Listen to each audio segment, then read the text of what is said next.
श्री स्वामी समर्थ सगळ्यांना। बघा, उद्या आहे निर्जली एकादशी म्हणजे 25 जून आणि दुसरं म्हणजे उद्या आपल्या गुरुवारी आहे महाराजांचा। तर बघा, उद्या आपल्याला काय करायचं आहे, कुठल्या गोष्टी करायच्या आहे, कुठले नियम करायचे आहे। निर्जला एकादशी म्हणजे निर्जला या नावामध्येच आलेला आहे की निर्जला एकादशी म्हणजे आपण दिवसभर काहीही खायचं नाही वगैरे।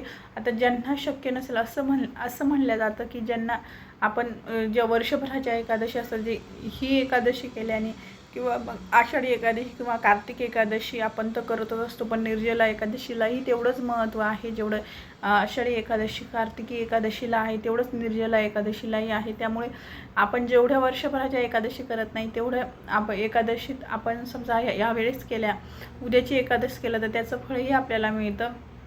तर बघा, आपल्याला काय करायचं आहे, उद्या निर्जला एकादशी ज्यांना संतान प्राप्ती वगैरे याच्यासाठी सेवा कुठली आहे तर ते कुठली करायची आहे। तुम्ही छोटी आपल्याकडे छोटी बालकृष्णाची मूर्ती असते बघा, तुम्ही उद्यापासूनही ती सेवा करू शकता 41 दिवस। तर जोडीने काय करायचं आहे, पहिल्या दिवशी जोडीने आपल्याला बालकृष्णाच्या मूर्तीवर अभिषेक करायचा आहे। तुम्ही दह्याने, पंचामृताने, पाण्याने, कशानेही करू शकता, दुधाने, तुमची इच्छा।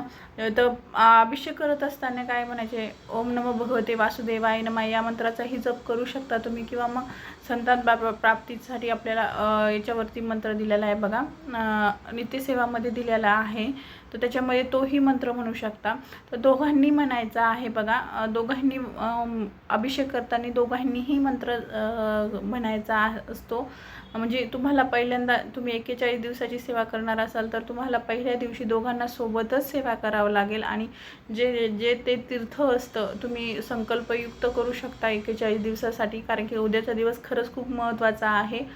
तर बघा, तुम्ही ते 41 दिवसही करू शकता।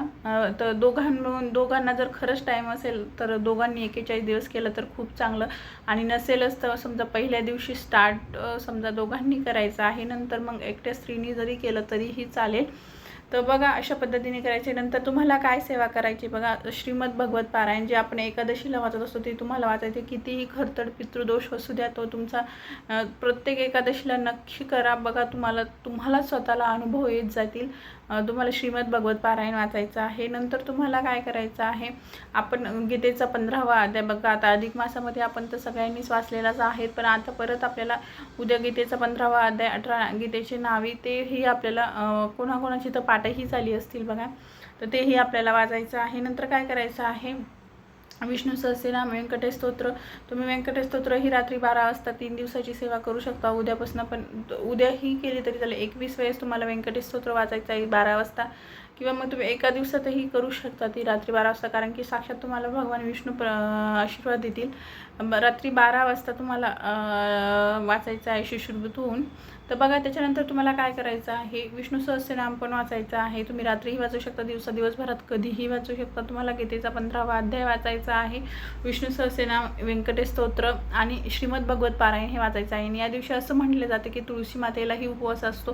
तुळशी मातेचं खरंच खूप वेगळं हे आहे, म्हणजे त्यांची वेगळी सेवा असते। तर बघा, उद्या असं म्हटलं जातं की तुळशीला पाणी नाही टाकायचं आहे, तर बघा पाणी घालायचं नाही, सॉरी।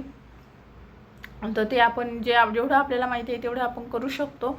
तर बघा, अशा पद्धतीने तुम्हाला सेवा करायची आहे। व्हिडिओ कसा वाटला नक्की सांगा, व्हिडिओ आवडल्यास चॅनलला लाईक, शेअर, सबस्क्राईब नक्की करा। भेटूया अशाच एका नवीन व्हिडिओमध्ये, तोपर्यंत सगळ्यांना श्री स्वामी समर्थ, श्री स्वामी समर्थ।